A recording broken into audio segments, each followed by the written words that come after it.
Selamat pagi pemirsa. Komisi Pemilihan Umum atau KPU tengah bimbang. Biang keladinya adalah putusan Mahkamah Agung atau MA yang mengubah tafsir syarat usia minimal calon kepala daerah menurut Undang-Undang Nomor 10 Tahun 2016 tentang Pilkada. Pasal 7 ayat 2 huruf E Undang-Undang Pilkada menyebut calon kepala daerah harus memenuhi syarat berusia paling rendah 30 tahun untuk calon gubernur dan calon wakil gubernur, serta 25 tahun untuk calon bupati dan calon wakil bupati, serta calon wali kota dan calon wakil wali kota. Usia minimal yang menurut PKPU dihitung sejak penetapan sebagai pasangan calon dinilai Mahkamah Agung bertentangan dengan Undang-Undang Nomor 10 Tahun 2016. Pemirsa, inilah editorial Media Indonesia edisi hari ini Rabu 5 Juni 2024 dengan tema Bijak Terapkan Putusan MA bersama saya Lunat Samosir, dan Anda semua para pemirsa juga bisa ikut menyatakan pendapat Anda nanti dengan menelepon nomor telepon 021 583 99 100. Dan pemirsa, pagi ini telah hadir bersama saya anggota Dewan Redaksi Media Group Aris Fadila. Bung Aris, selamat pagi. Pagi Leo. Sehat-sehat? Sehat, alhamdulillah. Mau daftar pilkada juga? Karena usianya minimal kan 30 ya. 30. Walaupun 30-nya belum tahu yang mana yang mau dipakai. Tapi sebelum kita bahas itu, Bung Aris, kita lihat dulu beberapa berita yang diperhatikan media Indonesia untuk pagi ini. Yang pertama ini juga menjadi polemik kita beberapa waktu belakangan. Headline media Indonesia hari ini, investor IKN butuh kepastian. Ini menarik karena di dalam berita dikatakan sudah mulai terkuak kayaknya penyebab alasan mundurnya kepala dan wakil kepala otorita IKN. Bagaimana Bung Aris? Ya, kita dikejutkan dengan mundurnya kepala dan wakil kepala otorita IKN. Ya. Publik bertanya-tanya kenapa mundur di tengah-tengah proyek besar ini kan. Presiden bilang Agustus akan ada perayaan ulang tahun kemerdekaan di IKN. Tiba-tiba dua petinggi otorita IKN mundur. Dan kemarin mulai terkuak ketika Menteri Koordinator Bidang Investasi Luhut Binsar Panjaitan menyatakan bahwa dia kesal karena dua orang ini lambat melakukan eksekusi. Eksekusi lahan ya? Eksekusi lahan. Lahan nih. Eksekusi lahan dan beberapa hal lainnya. Dan tentu saja ketika dua orang pucuk pimpinan dari sebuah proyek besar ini mundur, ini memunculkan data tanya, terutama untuk para investor di IKN, karena kita tahu bahwa IKN masih membutuhkan investor yang besar, hanya 20% dana dari APBN, dan sekarang masih investor lokal kabarnya, kan belum ada investor besar, padahal Presiden sudah berkunjung kemana-mana untuk menarik investor dari luar negeri, dan butuh segera ada kepastian bagi investor siapa yang akan memimpin proyek besar ini selanjutnya. Beberapa pertanyaan terkait dengan lahan itu, ada beberapa teman yang mengatakan sebetulnya kan soal lama pemakaian ya, itu kan sempat buat heboh juga karena banyak orang merasa wah lama sekali ya orang bisa menggunakan lahan di IKN, dan beberapa hal yang mungkin dikhawatirkan oleh dua orang profesional itu, Bung Aris, pada waktunya nanti bisa berbalik ke diri mereka sendiri, begitu loh. Beberapa orang teman mengatakan seperti itu. Tapi kita harap dengan ada PLT ya, pelaksana tugas yang langsung Menteri PU-nya, betul, ini harusnya bisa lebih cepat dan lebih pasti. Ya. Tapi tetap alon-alon asal kelakon ya. Ya. Apakah akan tetap PLT sampai selesai atau akan ada definitif kepala yang baru? Ya, kita tunggu seperti apa. Iya, karena kan kalau PLT-nya karena Menteri PU-nya kan sampai 20 Oktober. Betul. Setelah itu bisa jadi iya atau bisa jadi tidak. Dan itu pemerintah baru, jangan lupa. Betul.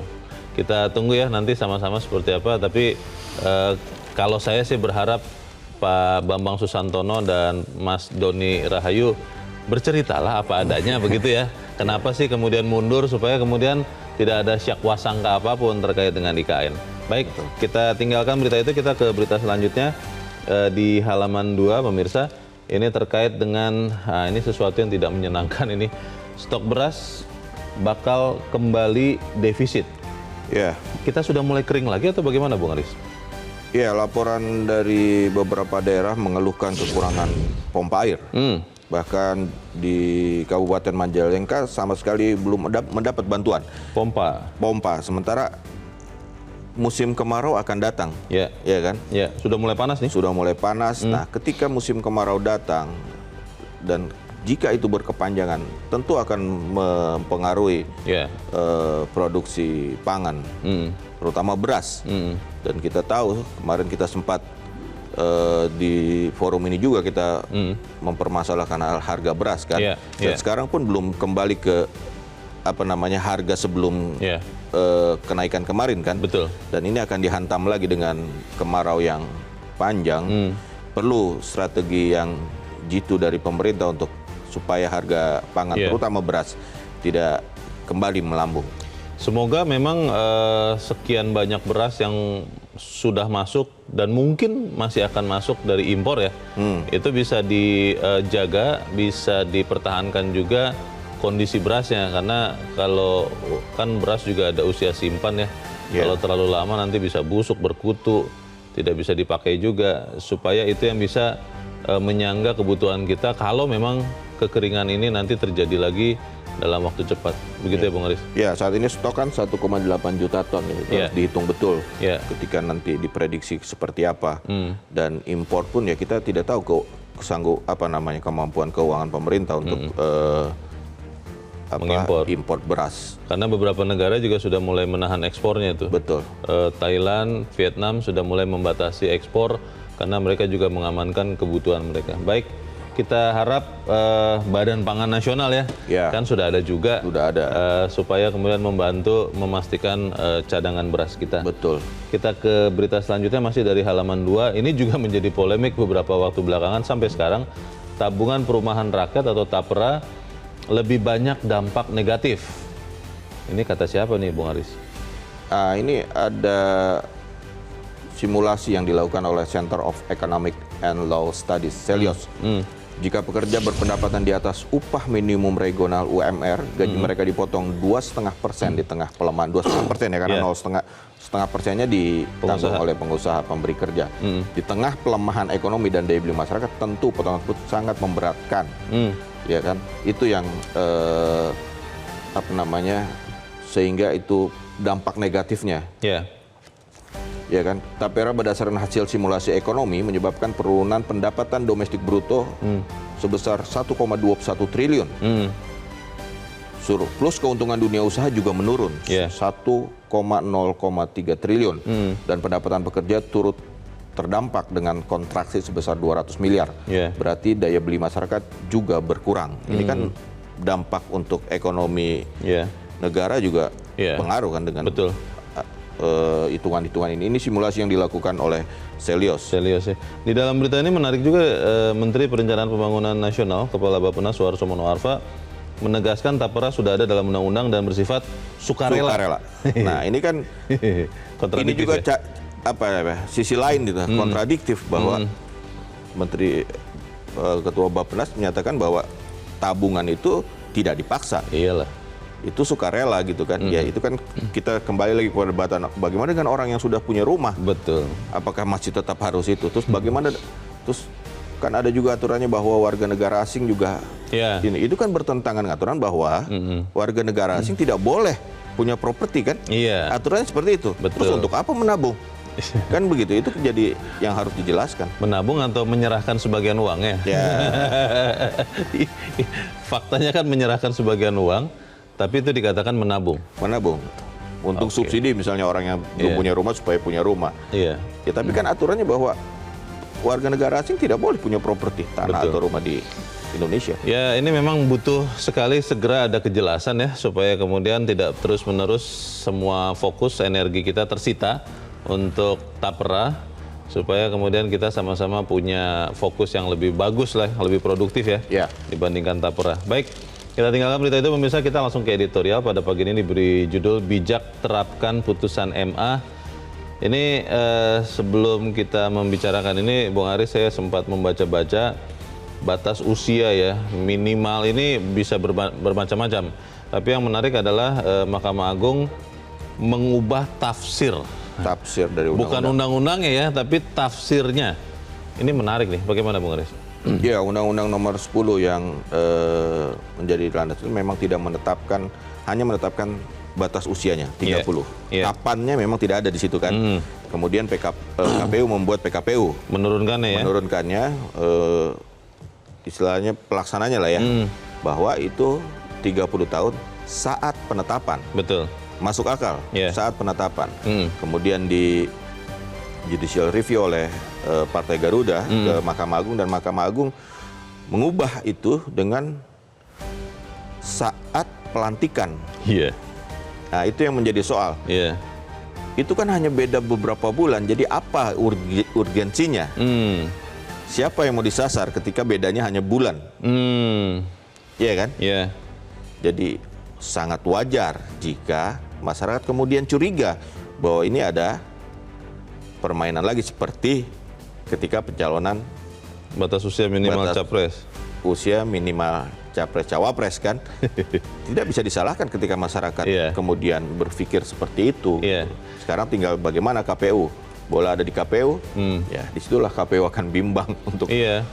Tadi kan sempat juga di dalam berita dikatakan ya, ahli hukum tata negara Ferry Amsari mengatakan pemberlakuan peraturan baru itu biasanya menurut kebiasaan tidak berlaku pada saat satu proses sedang berlangsung. Betul, sudah berlangsung proses pilkada. Periode berikutnya. Dan ini kalau MA mengatakan kami membuat peradilan yang efisien, cepat dalam 3 hari. Pertanyaannya adalah kalau kemudian KPU tidak melaksanakan putusan MA ini, apakah kemudian nanti KPU juga dipersalahkan? Atau kalau kemudian diterapkan, dan ternyata terjadilah hal-hal yang kita kira bahwa yang diuntungkan ini benar-benar kemudian diuntungkan, apakah kemudian juga artinya kita bisa menafsirkan KPU atau MA sudah terlibat di dalam politik? Ya, kalau melihat jurisprudensinya ya pernah sebelumnya, KPU pernah mengabaikan putusan MA. Kalau kita lihat di KPU, putusan MA yang diabaikan KPU terkait dengan penghitungan pecahan desimal ke bawah kuota minimal 30% keterwakilan perempuan calon anggota legislatif. Sampai hari ini KPU tidak menindaklanjuti perubahan KPU itu. Pernah ada jurisprudensinya gitu. Tapi kan mungkin tidak elok ketika tidak mengindahkan itu. Nah, sekarang bagaimana KPU? Nah, di sini makanya bimbangnya KPU. Apakah akan melakukan konsultasi ke DPR? Akan jadi apa ya? Ini juga karena ketika putusan MK 90, KPU tidak melakukan konsultasi. Tidak konsultasi serta-merta menerapkan, terus peraturan KPU-nya lupa di-update, dan itu akhirnya memberikan sanksi. Dia kena sanksi etik kan? Iya. Nah, sekarang mau bagaimana? Dia bingung sendiri itu. Oke, supaya tidak bingung nanti kita akan bahas itu, Bung Aris, dan pemirsa. Nilai editorial Media Indonesia untuk hari ini, Rabu 5 Juni 2024, bijak terapkan putusan MA.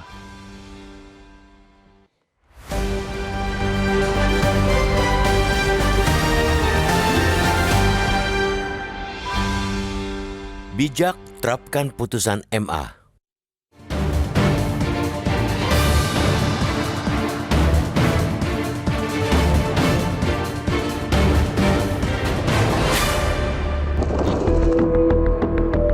Komisi Pemilihan Umum atau KPU tengah bimbang. Biang keladinya, putusan Mahkamah Agung atau MA yang mengubah tafsir syarat usia minimal calon kepala daerah menurut Undang-Undang Nomor 10 Tahun 2016 tentang Pilkada. Pasal 7 ayat 2 huruf E Undang-Undang Pilkada menyebut calon kepala daerah harus memenuhi syarat berusia paling rendah 30 tahun untuk calon gubernur dan calon wakil gubernur, serta 25 tahun untuk calon bupati dan calon wakil bupati, serta calon wali kota dan calon wakil wali kota. Lewat putusan uji materi terhadap peraturan KPU atau PKPU nomor 9 tahun 2020 pada 29 Mei 2024, MA mengubah tafsir tersebut. Usia minimal yang menurut PKPU dihitung sejak penetapan sebagai pasangan calon dinilai MA bertentangan dengan Undang-Undang 10/2016. Untuk itu, tafsir diubah bahwa usia minimal calon dihitung sejak pelantikan pasangan calon terpilih sebagai kepala daerah. Mata dan telinga publik kini mengarah ke KPU. Kebimbangan KPU tampak dari dalih hendak mengonsultasikannya dahulu dengan DPR selaku pembuat undang-undang. Ini berbeda dengan ketika Mahkamah Konstitusi atau MK mengeluarkan putusan menurunkan batas usia minimal Capres dan Cawapres pada 16 Oktober 2023. Putusan MK nomor 90 PUU Des 21 Romawi _2023 terbit hanya beberapa hari menjelang masa pendaftaran pasangan bakal Capres dan Cawapres dimulai pada 19 Oktober. KPU ketika itu langsung menerapkan dan menerima pendaftaran Gibran Rakabuming Raka yang bisa lolos dengan adanya putusan MK PKPU nomor 19 tahun 2023 yang memuat ketentuan syarat usia bakal Capres dan Cawapres baru direvisi belakangan. Dampaknya jajaran Komisioner KPU Republik Indonesia mendapat sanksi peringatan keras dari Dewan Kehormatan Penyelenggara Pemilu atau DKPP. Hashim Asyari dan kawan-kawan terbukti melanggar etik karena menerima pendaftaran Gibran tanpa didahului dengan mengubah PKPU. Walau sudah terbiasa mendapatkan peringatan keras tanpa ada tanda-tanda sanksi berikutnya bakal lebih berat, kali ini ketua dan anggota KPU RI memilih berpikir lebih panjang. Mereka tampaknya ingin terhindar dari potensi sanksi serupa, sebuah langkah yang cerdas sekaligus tahu malu. Banyak kalangan mendesak KPU mengadopsi putusan MA baru pada pilkada berikutnya. Hal ini demi kepastian hukum sekaligus kepastian pelaksanaan pilkada 2024 yang tahapan pencalonannya sudah berjalan. Terlebih, putusan MA tentang uji materi PKPU nomor 9 _2020 yang diajukan Partai Garda Republik Indonesia atau Garuda itu terindikasi begitu syarat akan kepentingan politik sesaat.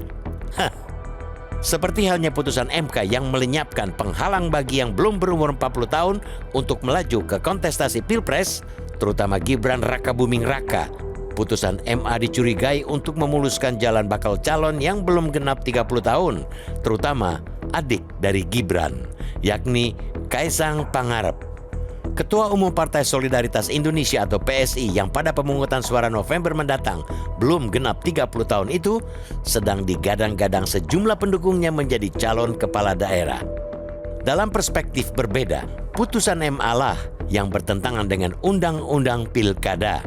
Pasalnya, undang-undang itu berbicara tentang calon, bukan kepala daerah terpilih. Putusan MA juga membuat ketidakpastian hukum semakin tinggi karena waktu pelantikan belum ditentukan. Akan berbeda bila waktu pemungutan suara dipakai sebagai patokan penghitungan usia minimal. Tidak bisa dimungkiri, putusan MA nomor 23P _HUM _2024 sebagaimana putusan MK nomor 90 PUU Des 21 Romawi _2023 mencuatkan prasangka tentang intervensi tangan-tangan penguasa. Menunda pemberlakuan putusan MA bukan saja bisa dibenarkan karena tahapan Pilkada 2024 sudah dimulai, melainkan juga untuk menghapus prasangka-prasangka publik. Selanjutnya, kita mendesak Majelis Kehormatan Hakim MA dan Komisi Yudisial atau KY menyelisik dugaan politisasi putusan majelis yang diketuai Hakim Julius dengan anggota Cerah Bangun dan Yodi Martono Wahyunadi itu. Hilangkan kecurigaan publik tentang adanya praktek putusan pesanan di lembaga peradilan.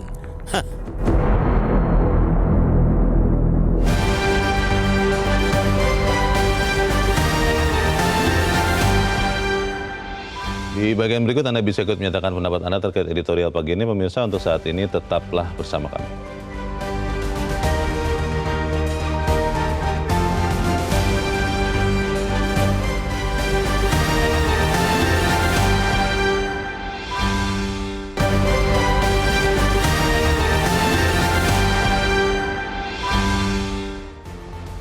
Terima kasih Anda masih bersama kami di Editorial Media Indonesia, pemirsa. Dan sebelum kita lanjutkan diskusi kita, Bung Aris, kita mau bertanya juga. Saat ini kita sudah tersambung dengan pakar hukum tata negara, Atang Irawan. Kang Atang, selamat pagi.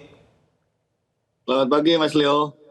Ya, Kang Atang, kalau kita melihat putusan MA nomor 23 ya, tahun 2024 yang terakhir, itu akhirnya menimbulkan kegamangan bagi KPU. Karena KPU di dalam peraturan KPU sebelumnya kan menetapkan bahwa batas usia minimal untuk calon gubernur 30 tahun itu sejak penetapan pasangan calon. MA mengatakan bahwa itu sejak pelantikan.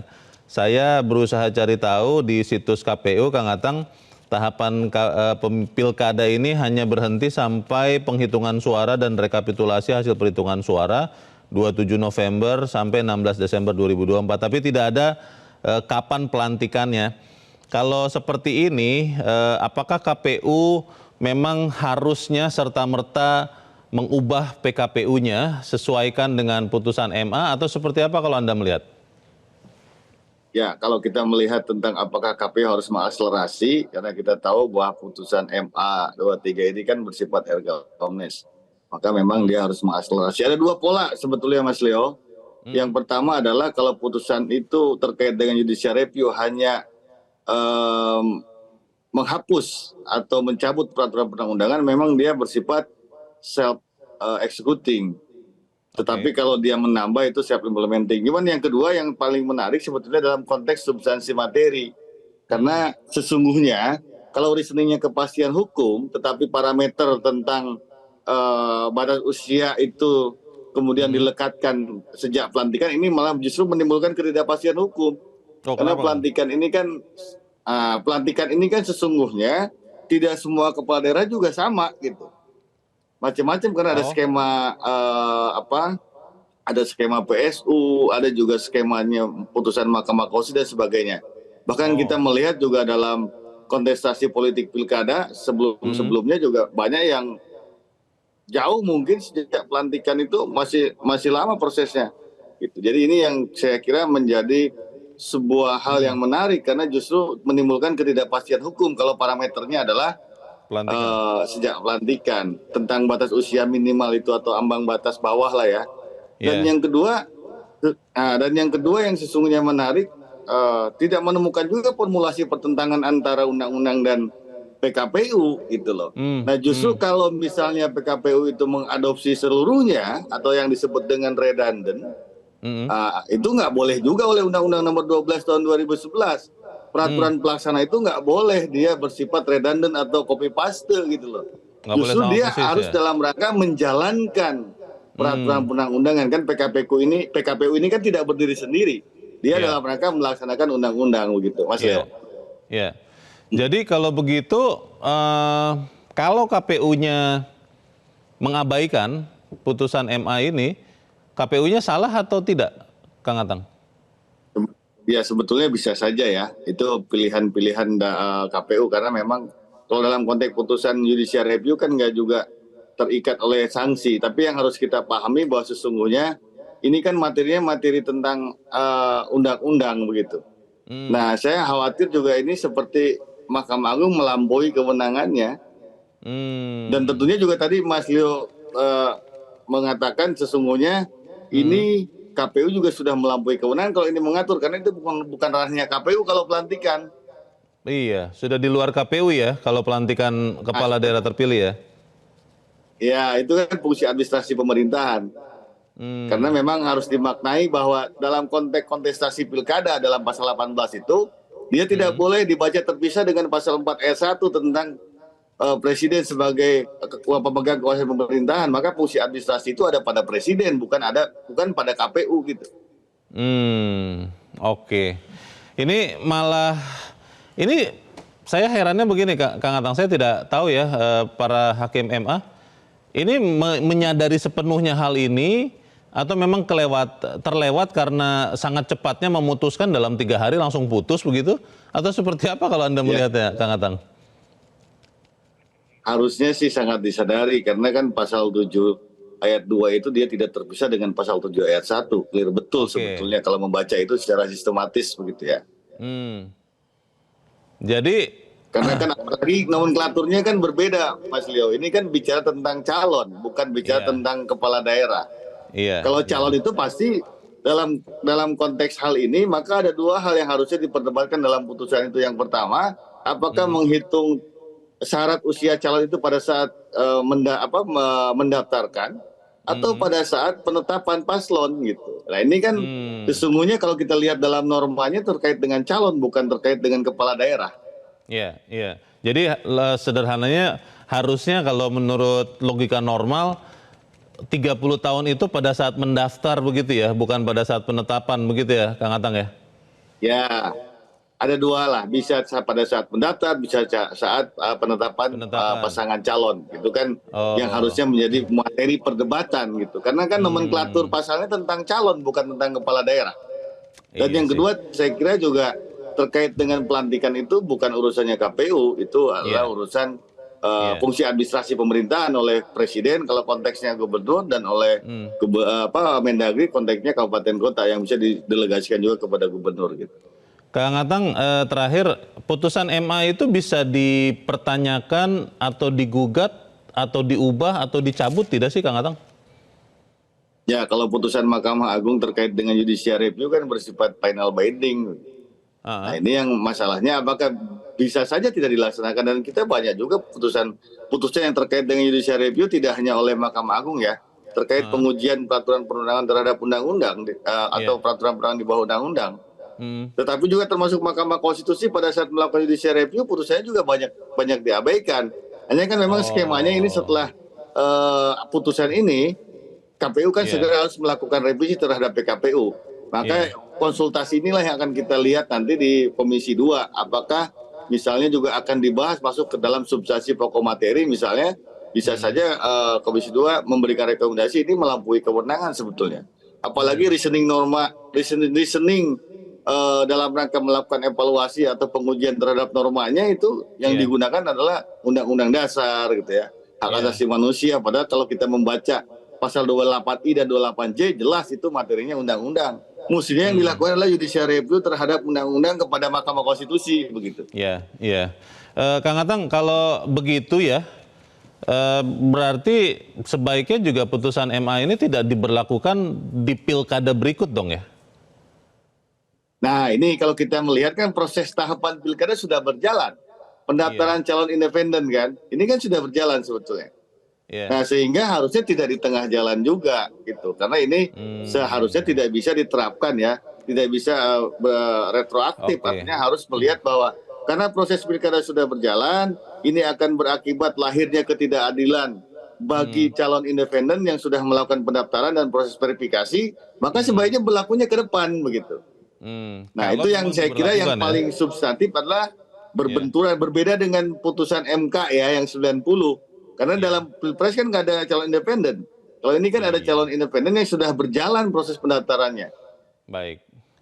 Kita harap apa yang kita bicarakan ini juga diperhatikan ya para pengambil keputusan supaya kemudian Mahkamah Agung sebagai salah satu lembaga peradilan menciptakan kepastian hukum. Malah jangan sampai mengabaikan atau mengaburkan kepastian hukum. Terima kasih Pakar Hukum Tata Negara Kang Atang Irawan sudah mencerahkan kami. Selamat pagi Kang Atang.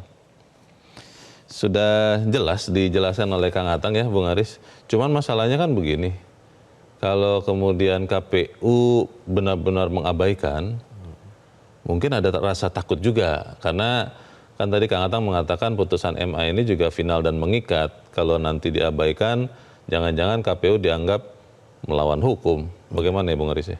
Ya pilihannya berarti harus berkonsultasi dengan DPR. Karena kalau kita dengar penjelasan Mas Atang tadi ya, ngawur keputusan MA itu.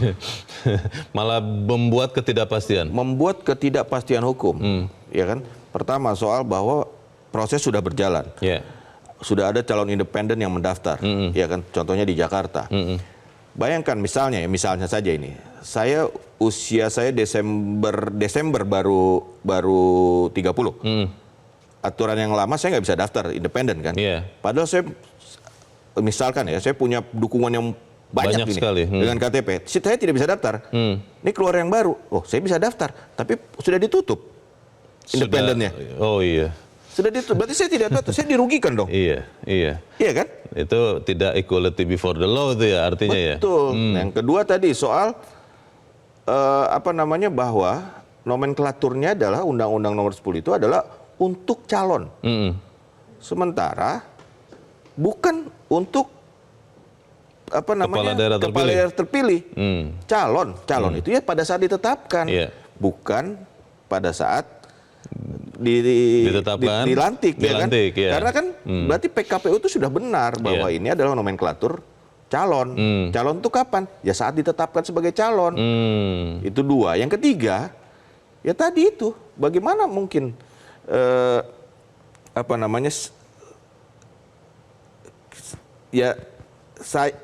saya mau nyalon ketika kapan ini batasnya? Tidak ada kepastian hukum. Karena tadi ya. Ya tadi bahwa pelantikan itu bisa beda-beda setiap daerah. Ternyata ya. Iya, ada pemilihan suara ulang misalnya, digugat pemilihan suara ulang. Berarti kan beda-beda calonnya. Iya. Setiap daerah, bayangkan ada pilkada serentak, tapi pelantikannya beda-beda.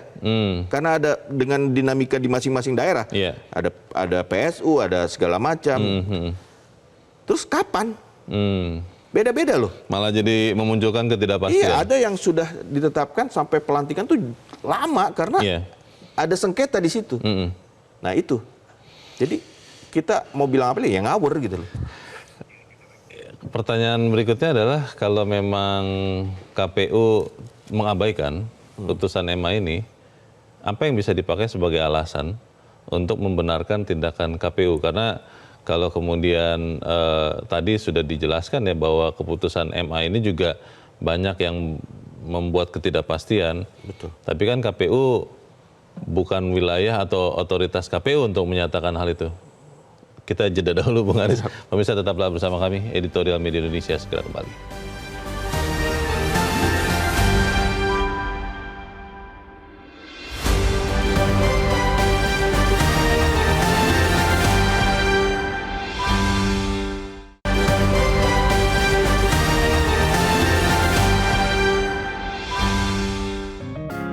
Media Indonesia mengajak Anda untuk mengakses fitur premium e-paper. Dengan sajian konten berbasis intelektual dan meneguhkan kebangsaan, Media Indonesia tampil dengan lebih dinamis melalui e-paper Media Indonesia yang dapat Anda akses kapan saja, di mana saja. Caranya mudah, download aplikasi Media Indonesia di Android atau ketik link e-paper.mediaindonesia.com atau bisa scan QR Code pada layar kaca Anda. Klik tab e-paper di bagian samping layar tablet Anda, daftarkan data diri, serta pilih paket perlangganan e-paper Media Indonesia sesuai dengan kebutuhan Anda.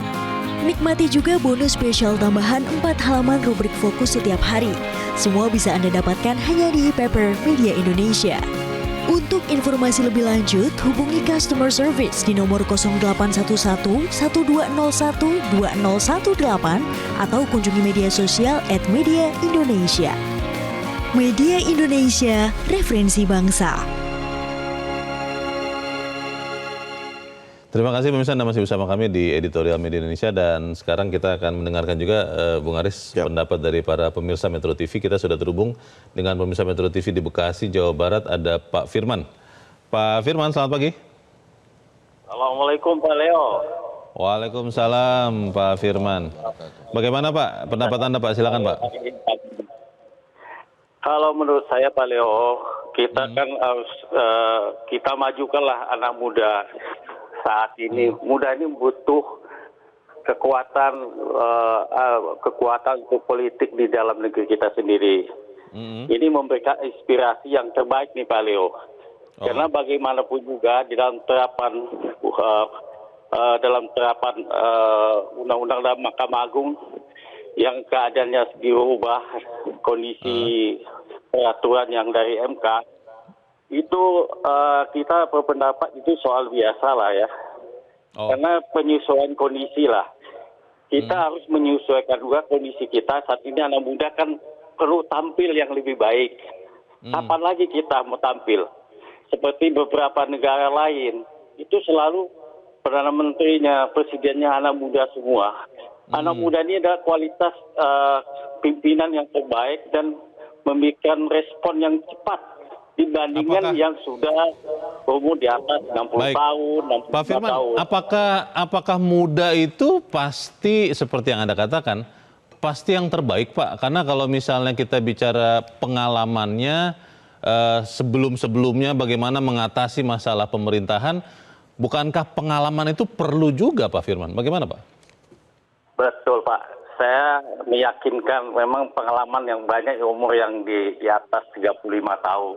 Kita akui lah itu. kita lihat beberapa bupati, kepala daerah di Indonesia, kan ada juga umur yang masih muda. Coba yang nggak salahnya di beberapa bupati di beberapa daerah itu masih muda-muda. Saya senang melihatnya. Karena beliau segala sesuatunya cepat actionnya, cepat melaksanakan apa yang kondisikan bahwa daerah itu adalah milik dia sendiri dan harus mengkondisikan yang terbaik untuk daerahnya gitu Pak. Pak Firman, maaf Pak, ini poinnya sebenarnya bukan di usianya loh Pak. Usianya itu tidak diubah, sama-sama tetap 30 tahun. Dari peraturan KPU itu yang digugat itu tetap 30 tahun tapi menghitungnya mulai kapan, itu yang digugat Pak. Jadi kalau 30 tahun sudah diizinkan dari awal, begitu loh Pak Firman. Ya, kalau peraturan dari Mahkamah Agung yang saat ini kan saat pelantikan baru umur 30 tahun. Iya. Pelantikannya belum tahu loh Pak, belum ada jadwalnya Pak, pelantikan kepala daerah kapan Pak? Oh iya betul Pak, tapi kan harus mencapai kondisi saat pelantikan itu umur 30 tahun. Betul. Sebelum 30 tahun boleh aja anak muda-muda. Kita majukanlah anak muda ini yang terbaik gitu Pak. Kapan lagi Indonesia akan maju? Poinnya anak muda harus diberi kesempatan. Oke. Buat diri kita bersama Pak. Merdeka. Terima kasih Pak Firman di Bekasi, Jawa Barat. Selamat pagi Pak. Di belakang Pak Firman ada Pak Ramadan di Jambi. Pak Ramadan, selamat pagi. Selamat pagi Pak Leo. Assalamualaikum warahmatullahi wabarakatuh, Metro. Waalaikumsalam warahmatullahi wabarakatuh. Bagaimana Pak Ramadan? Silakan Pak. Menurut saya Pak Leo, kita ini sudah 2 kali pemilu. Nepotismenya itu terlalu telanjang dan nampak gitu. Nepotisme. Maka kita kembali kepada dasar kita. Dasar kita itu adalah Pancasila. Pancasila nomor urut 1 adalah ketuhanan yang Maha Esa.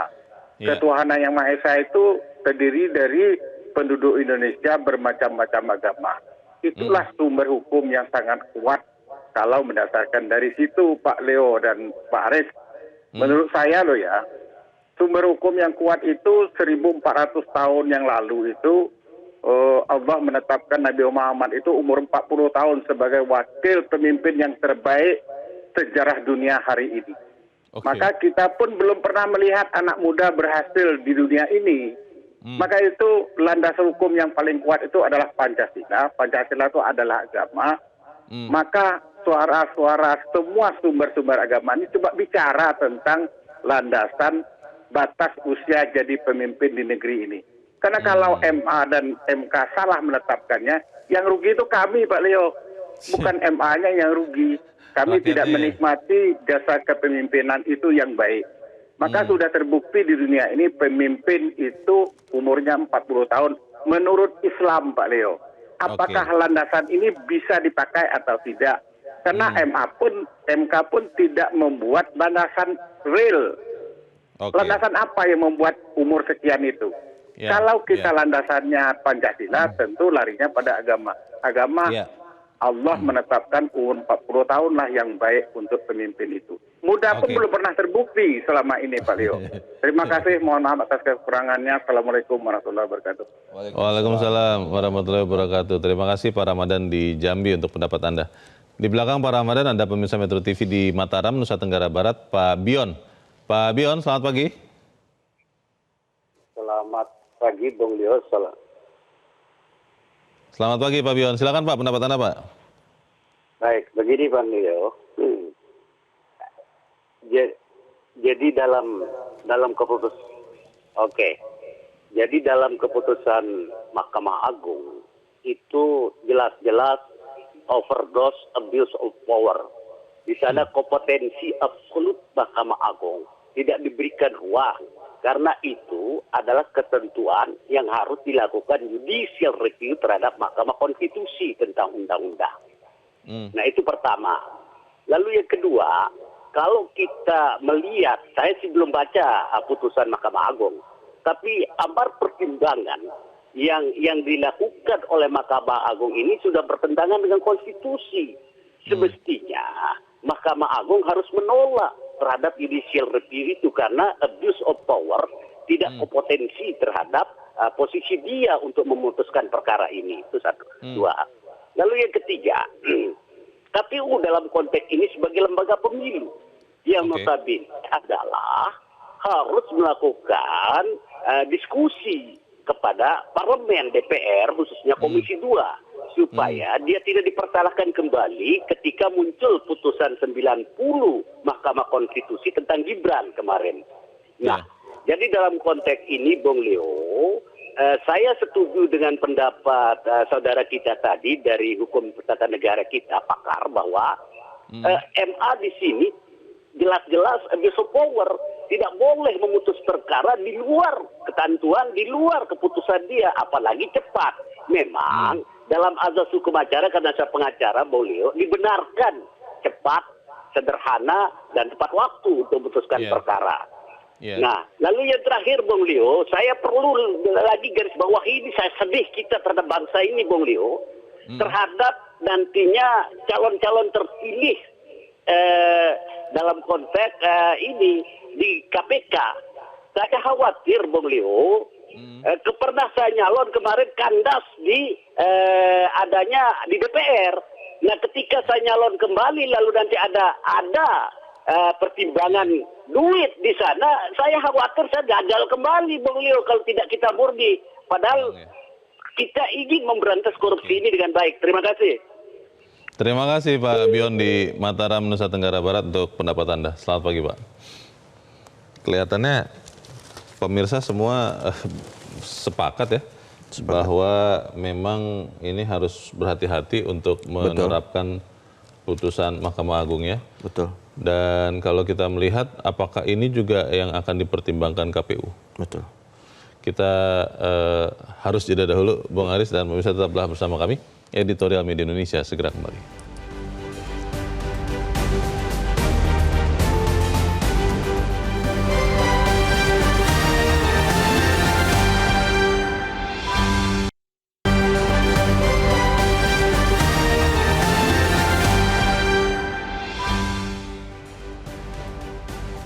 Terima kasih Anda masih bersama kami pemirsa, dan kita ada di bagian akhir dari diskusi kita pagi ini. Bung Aris, kalau melihat dari para pemirsa Metro TV, mereka mengatakan memang KPU harus berhati-hati untuk melaksanakan putusan MA. Tapi tadi Pak Firman menggarisbawahi bahwa ya anak muda harus diberi kesempatan lah, supaya kemudian ada pemikiran-pemikiran baru mungkin begitu ya, yang lebih segar, yang lebih baik. Bagaimana Bung Aris? Kita di sini bukan mempermasalahkan muda atau bukan, ya kan? Kita sepakat pemimpin muda itu harus diberi kesempatan. Yang kita persoalkan adalah, yang kita gugat adalah caranya. Caranya seperti apa? Itu harus benar dulu caranya gitu. Kita ingat misalnya putusan MK 90. Di situ ada misalnya menambahkan pengalaman. Pernah menjadi kepala daerah, ya kan? Di sini nggak ada nih, ya kan? Gubernur. Mungkin juga perlu pengalaman, pernah apa mungkin gitu. Pernah jadi anggota DPRK, DPRDK atau apakah gitu, DPRD misalnya, ya kan? Jadi bukan soal kita menentang anak muda, bukan, tapi soal caranya. Tadi kita sudah jelaskan di awal beberapa yang menjadi soal dari putusan MA ini. Banyak sekali soalnya gitu loh. Ngawurnya putusan MA ini sudah kita jabarkan itu. Karena kalau kita ingat juga gugatan Partai Garuda ya yang menguji materi ini atas nama, ada frasanya, untuk kepentingan anak muda. Padahal kan usianya sama-sama 30 tahun. Bukan 30 tahun kemudian diturunkan jadi 20 begitu.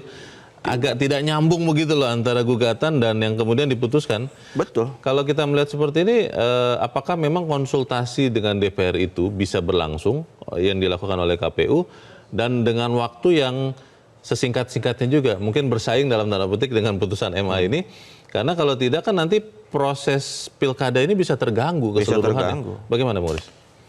Ya, memang KPU dilema sekali ya. Tapi menurut saya pribadi bahwa konsultasi dengan DPR itu adalah jalan tengah yang harus diambil KPU. Iya kan? Walaupun tadi saya sempat di awal bilang bahwa KPU punya presiden pernah tidak menjalankan keputusan Mahkamah Agung soal kuota perempuan. Jadi menurut saya memang perlu untuk konsultasi dengan DPR dan tidak mungkin bisa dijalankan keputusan MA karena keputusan MA itu kan tadi dibilang bahwa itu mengikat final mengikat. Untuk periode berikutnya pilkada. Tapi pilkada berikutnya pun masalah ini soal tadi kita sebut tanggal pelantikan karena pelantikannya beda-beda. Bukan waktu pemberlakuan peraturan ini atau putusan ini, tapi substansinya kan yang bermasalah. Substansinya yang kita persoalkan. Iya. Gitu loh. Jadi memang bermasalah putusan ini. Kalau kita melihat seperti ini, apakah di dalam editorial di bagian akhir juga dikatakan bahwa mendesak Majelis Kehormatan Hakim MA dan Komisi Yudisial menelisik dugaan politisasi putusan Majelis Hakim? Perlu. Itu perlu dilakukan? Saya kira perlu. Itu perlu. Karena ya menimbulkan banyak pertanyaan. Nggak usah soal inilah ya, politik atau apa. Soal bagaimana mengambil keputusannya, itu kan banyak nggak nyambung secara hukum kan. Saling berbenturan. Iya, soal tadi nomenklaturnya bahwa ini adalah Undang-Undang Nomor 10 itu mengatur soal calon, bukan pemimpin terpilih. Baik. Sementara keputusan Mahkamah Agung kepala daerah terpilih yang sudah bukan ranah KPU. Betul, itu soalnya. Kita harap apa yang kita sampaikan di sini bisa memberikan dasar pertimbangan juga ya, supaya kemudian KPU bisa bijak menerapkan putusan MA dan MA juga bisa lebih bijak lagi ya dalam memutuskan apapun itu. Bung Aris Fadila, terima kasih sudah hadir. Terima kasih, Leo. Selamat pagi. Pagi. Pemirsa, tidak bisa dipungkiri putusan Mahkamah Agung nomor 23 PHUM 2024 sebagaimana putusan MK nomor 90/PUU XXI 2023 mencuatkan prasangka tentang intervensi tangan-tangan penguasa. Menunda pemberlakuan putusan MA bukan saja bisa dibenarkan karena tahapan Pilkada 2024 sudah dimulai sekarang, melainkan juga untuk menghapus prasangka publik. Saya, Leonard Samusi, berterima kasih Anda sudah menyimak editorial Media Indonesia untuk pagi ini. Terus jaga kesehatan Anda, terus jaga nurani Anda. Selamat pagi, sampai jumpa.